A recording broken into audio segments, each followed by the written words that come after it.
Alguém já se perguntou como um fato, uma coisa que acontece na vida, vira uma prova de verdade dentro de um processo? Pois bem, hoje a gente vai fazer exatamente essa viagem, seguindo passo a passo de como uma simples alegação se transforma em algo que pode decidir a vida de alguém numa sentença.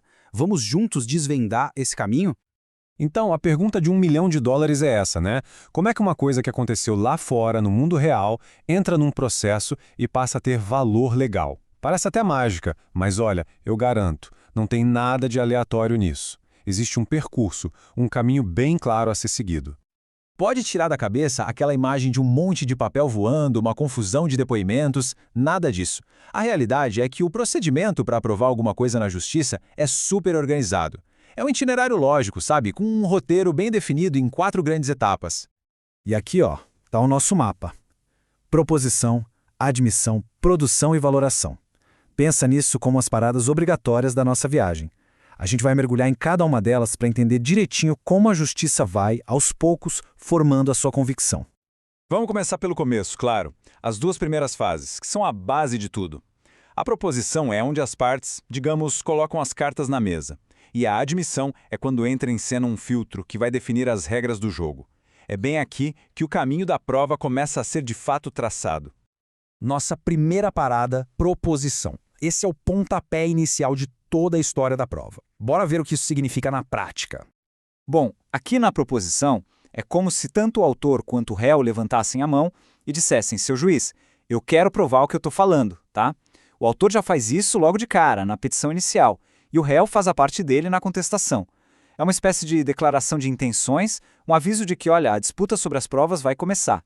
Certo, as intenções já foram declaradas. E aí, o que acontece agora? Bom, agora o foco muda. A bola sai do campo das partes e vai direto para as mãos do juiz. A gente entra na segunda fase, a admissão.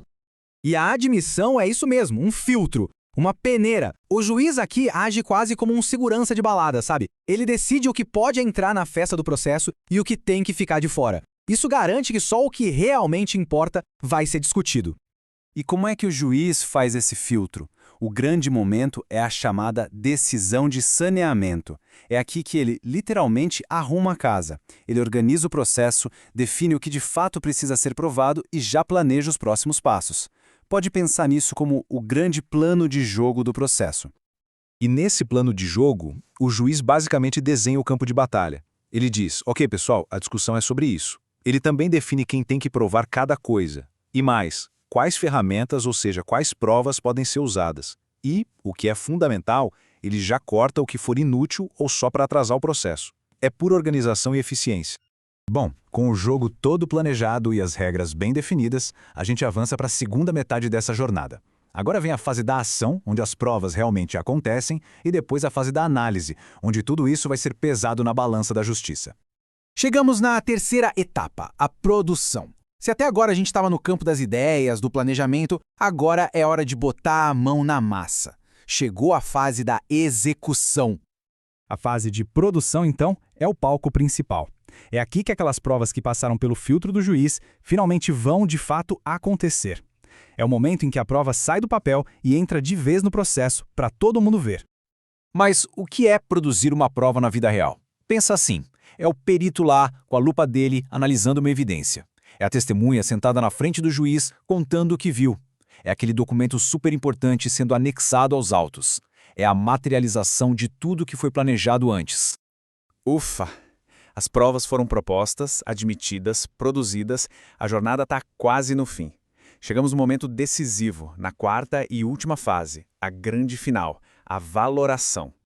Depois de toda essa ação, vem a hora da reflexão.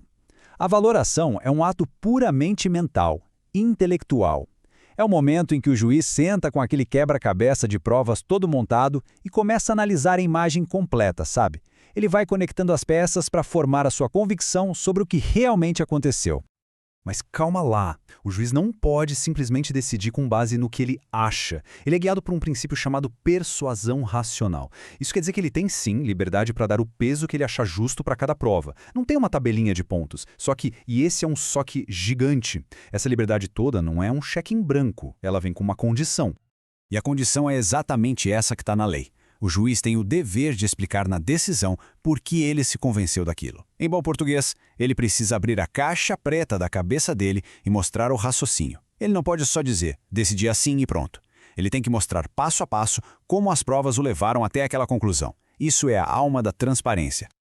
Então, vamos juntar todas as peças do quebra-cabeça e dar aquela recapitulada final na nossa jornada.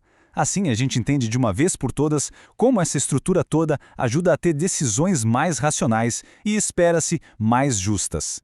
Olha só esse quadro que resume tudo perfeitamente. O ciclo começa lá na proposição, quando as partes avisam o que querem provar, passa pela admissão, que é o grande filtro do juiz, segue para a produção, que é a hora da ação, e termina na valoração, a análise final que vai ser a base da sentença. É um caminho super lógico com começo, meio e fim.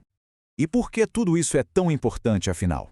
Porque essa organização em 4 fases não é só burocracia, gente. É o que transforma o que poderia ser um caos de acusações numa base sólida de fatos provados.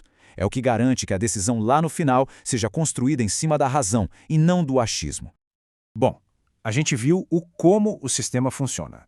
Vimos toda a engenharia por trás da busca pela verdade dos fatos. Mas isso tudo deixa a gente com uma última reflexão, né? Um procedimento todo certinho, todo organizado, é garantia por si só de uma decisão justa? A estrutura pode ser impecável, mas e o resultado final? Fica aí uma questão para a gente continuar pensando.